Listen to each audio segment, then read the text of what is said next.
علیکم ورحمۃ اللہ وبرکاتہ۔ اعوذ باللہ من الشیطان الرجیم، بسم اللہ الرحمن الرحیم۔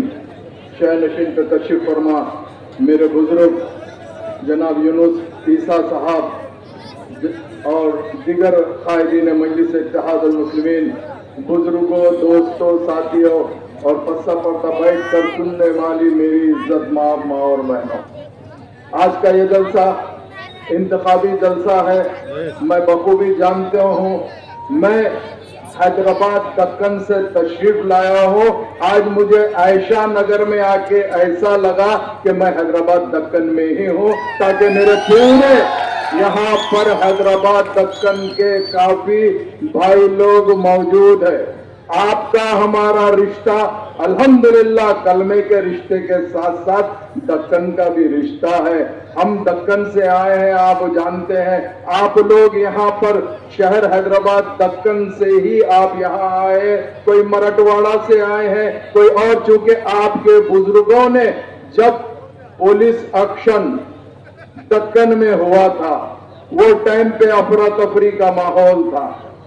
آپ کے جو بھی بزرگ ہیں آپ ان سے پوچھ سکتے ہیں، ویسے ٹائم کے اوپر کچھ ملک کے ایسے حالات بن چکے تھے، اس حالات کے اندر آپریشن پولو کا جب زمانہ چل رہا تھا، لاکھوں مسلمانوں کو کاٹ دیا گیا تھا۔ وہ ٹائم کے اوپر آپ کے بزرگوں نے منمار تک آیا، اس کے بعد میں مالیگاؤں میں آیا کر یہاں پر نہ صرف آپ لوگ رہے ہیں بلکہ ہماری جو بھی مجبوری وہاں پر تھی، چونکہ حکومت کرنے والے کبھی بھی ہندوستان آزاد ہونے کے بعد ہم کو ایک سا نہیں دیکھے۔ جو بزرگ ہیں وہ لوگ جانتے ہیں کہ آپ یہ سوچئے کہ ہمارا کیا قصور ہے۔ ہمارا کوئی قصور نہیں ہے، ہمارا قصور یہی ہے کہ ہم ہندوستان کو اپنا وطن سمجھے اور ہندوستان میں ہم اپنے وطن کے اندر، وطن عزیز کے اندر رہنا پسند کرے۔ مگر یہ جتنے بھی لوگ حکومت کرتے رہے، یہ لوگ ہمیشہ یہی سوچے ہیں کہ شاید ہم دوسرے درجے کے شہری ہیں۔ میں ان سے پوچھنا چاہتا ہوں، ہم بھی اول درجے کے شہری ہیں۔ اگر فرض کرو تم مکاندار ہے تو ہم کرایہ دار نہیں ہیں، ہم بھی مکاندار ہیں، ہم تمہارے بازو پھیرنے والے ہیں۔ یہی ہمارا مقصد ہے۔ ہمارے بزرگوں نے ہندوستان کو آزاد کرنے کے لیے بہت سے قربانی دی ہے، مگر آج آپ دیکھنا ہے کہ ایک زمانے سے ہمارے پہ ظلم ہوتے جا رہا ہے۔ آج ظلم کی نشانی کیا ہے؟ آج ہم کو یہاں پر آ کے بحیثیت مسلمان کلمہ گو بھائی ہونے کے باوجود ہم کو یہ کہنا پڑ رہا ہے ہم دکنی ہے۔ نہیں بھائی، ہم سب سے پہلے مسلمان ہیں۔ ہم کلمے کی بنیاد پہ ایک ہے، ہمارا مذہب ایک ہے۔ ہمارا مذہب کیا سکھاتا ہے؟ ہمارا مذہب یہی سکھاتا ہے، ہمارا مذہب کبھی بھی بھید بھاؤ نہیں سکھاتا، مگر یہ لوگ ہم کو بھید بھاؤ کے اندر بانٹنا چاہتے ہیں۔ تو میں ان سے کہنا چاہتا ہوں، ہاں بے شک ہم ہندوستانی مسلمان ہیں۔ ہم جیتے ہیں تو سرزمین ہندوستان پہ جیتے ہیں۔ ہم جب مرتے ہیں تو 2 گز زمین ہندوستان کی لے کر مرتے ہیں۔ ہم سے بڑھ کر اس ملک کا وفادار کون ہے؟ ہم ان سے پوچھنا چاہتے ہیں۔ مگر آج یہ کہتے ہیں کہ بھائی تم مسلمان ہو۔ ہاں، ہم جب دنیا میں آتے ہیں تو ہمارے بڑوں میں ایک کان میں اذا دیتے ہیں تو دوسرے کان میں اقامت دیتے ہیں۔ ہم یہی سمجھتے ہیں ہم چونکہ ہندوستان میں پیدا ہوئے ہیں، ہم کو ہندوستانی مسلمان کہا جاتا ہے۔ تو ہم ان سے پوچھنا چاہتے ہیں، میں کافی دیر سے عائشہ نگر کے واقعات کے بارے میں میرے بزرگ سے بھی سنا، ڈاکٹر خالد سے بھی سنا اور عبد الملک سے بھی سنا۔ یہاں پر اچھائی اور برائی کا الیکشن مالیگاؤں میں ہونے جا رہا ہے۔ اللہ کا کرم ہے 2019 میں آپ کا یہ خادم، الحمدللہ میں مجلس اتحاد المسلمین کا ایک ایسا سپاہی ہوں کہ آپ کے درمیان میں رہنا چاہتا ہوں۔ میں مجلس اتحاد المسلمین کے سپاہی کی حیثیت سے 2019 میں مفتی صاحب کی کیمپیننگ کرنے آیا تھا۔ جب میں یہاں پہ گھما ہوں، اللہ کا کرم تھا آپ لوگ کے دل میں مجلس اتحاد المسلمین نخیم ملت بیرسٹر اسد الدین اویسی صاحب اور حبیب ملت جناب اکبر الدین اویسی صاحب کے لیے بڑی محبت تھی. آپ نے یہ نہیں سوچا کہ وہ کون ہے یہ کون ہے, آپ نے یہ دیکھا کہ مجلس اتحاد المسلمین آج ہمارے مالیگاؤں کی ضرورت ہے. اس کے لیے آپ نے مالیگاؤں کے اندر مفتی صاحب کو ووٹ دے کر ایک بھاری اکثریت سے کامیابی کیا ہے. مگر آج جب 5 سال بعد 2024 میں آتا ہوں تو عالم یہ دکھتا ہے, غنڈہ گردی کا عالم تو کچھ عجیب و غریب ہے. ہم تو سمجھ رہے تھے ہم پریشان ہیں, غیر قوم والے ہمارے بچوں کو کاٹم کوٹی کر رہے ہیں, وہ لوگ ماب لنچنگ کر رہے ہیں, طرح طرح کی تکلیف دے رہے ہیں, ہم یہ سمجھ رہے تھے. مگر جب آج آ کے ہم کو یہ پتا چلتا ہے کہ ہم کو نقصان غیروں سے زیادہ اپنوں سے ہو رہا ہے, ہمارے معصوم بچوں کی زندگیوں سے کھلواڑ کر رہے ہیں, ہمارے معصوم بچوں کو غیر غلط عادتوں میں مبتلا کر رہے ہیں, اور آج دادا گیری کا عالم تو یہ ہو گیا ہمارے مساجد تک چلے گئے. تو آج ہم یہ پوچھنا چاہ رہے ہیں, ہم بابری مسجد کے لیے لڑ رہے ہیں, ہم ہمارے تمام مساجد کے لیے لڑ رہے ہیں, مگر ہمارے اپنے ہی لوگ آ کے مفتی حضرات کو, خطیب حضرات کے اوپر چیلنج کر رہے ہیں اور ان سے غلط گفتگو کر رہے ہیں. تو میں ان سے کہنا چاہتا ہوں انشاءاللہ تعالی اس کا بدلہ اللہ سبحانہ و تعالی تم سے ضرور لے گا. اگر جو آدمی ممبر رسول پہ کسی کی بے حرمتی کرتا یا ممبر رسول پہ کسی کی بے عزتی کرتا تو اللہ کبھی معاف نہیں کرے گا.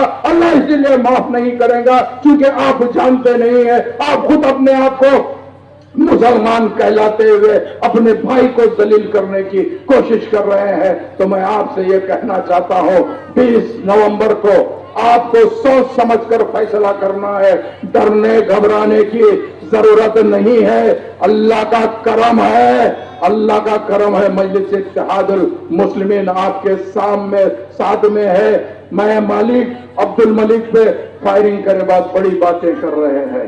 تو میں آپ سے کہتا ہوں میں نے ہر غم یہ ملک کے لیے شعر ہے, میں نے ہر غم خوشی میں ڈالا ہے, میرا ہر ایک چلن نرالا ہے. لوگ جن حادثوں میں مرتے ہیں مجھے ان حادثوں نے پالا ہے, مجھے ان حادثوں نے پالا ہے. کسی کی ماں نہیں جلی کہ ہاتھ لگا لے, ارے وہ تو غفلت تھی, ملک کو گولی مار کے ہم گولی مار لیے بول کے خوشیاں منا رہے. ارے ہمارے حق میں کروسن کی گولی ہم سمجھتے نہیں ہے, ایسے کئی گولیاں ہم کھا چکے ہیں. اب وقت آ گیا ہے, اب میں آپ سے ادباً درخواست کرنا چاہتا ہوں, حالات کو سمجھتے ہوئے آپ کو مجلس اتحاد المسلمین کے امیدوار جناب مفتی اسماعیل قاسمی صاحب کے حق میں ووٹ دینا ہے.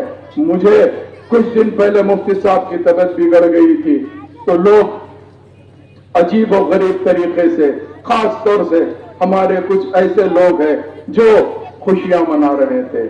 تو میں یہ پوچھنا چاہتا ہوں, ان سے پوچھنا چاہتا ہوں, اگر فرض کریے آپ کے بڑے بیمار ہو جاتے ہیں یا آپ کے بڑوں کو کچھ تکلیف آتی ہو تو کیا آپ بینڈ باجا بجاتے, کیا آپ پٹاخے بجاتے, کیا آپ خوشیاں مناتے کیا؟ میں یہ پوچھنا چاہتا ہوں, ایک ایسا شخص جو ہمیشہ آپ کے درمیان میں رہتا ہے, ایسا شخص جو یہاں کے مالیگاؤں کے لیے مفتی ہے اور وہ خاص طور سے اپنے پاس ہمیشہ جو جامع مسجد میں امامت اور خطابت کرتا ہے, ایسا شخص جو عید کی نماز پڑھاتا ہے, ایسا شخص اس بھرے مجمع کے اندر کیسے کئی نوجوان ہوئیں گے جس کی نکاح پڑھانے والے مفتی صاحب ہے. ارے بھائی, آج ہم یہ کہنا چاہتے ہیں کہ آپ کو اگر فرض کرو الیکشن لڑنا ہے تو آپ الیکشن لڑیے, مگر آج میں یہ دیکھ رہا ہوں ہمارے معصوم بچوں کو جس طریقے سے نشے کی عادت ڈالی جا رہی ہے, تو میں ان سے پوچھنا چاہتا ہوں آخر ہمارے بچوں کا قصور کیا ہے, ہمارے بچے کیا غلطی کرے ہیں؟ اے ان بوڑھے ماں باپ سے میرا سوال یہ ہے, ارے بھائی آپ دیکھیں کہ میرے بزرگ یونس عیسیٰ صاحب نے بیان کیا, ایک ماں کی کہانی بیان کیا. ارے وہ حقیقت بات ہے, جس کو نشے کی عادت ہو جاتی ہے وہ ماں بڑی پریشان رہتی ہے, بچے کو کچھ سمجھ میں نہیں آتا ہے, انہیں کیا کر رہا اس کو خود نہیں معلوم ہوتا ہے, اسی لیے ماں پریشان رہتی ہے, باپ پریشان رہتا ہے. بچوں کا مستقبل خراب کرنے والے ایسے ظالم درندے ہیں, ایسے ظالم درندوں کو آپ کو سبق سکھانا ہے اور آپ کو بتانا ہے کہ یہ نہ چلنے والا نہیں ہے.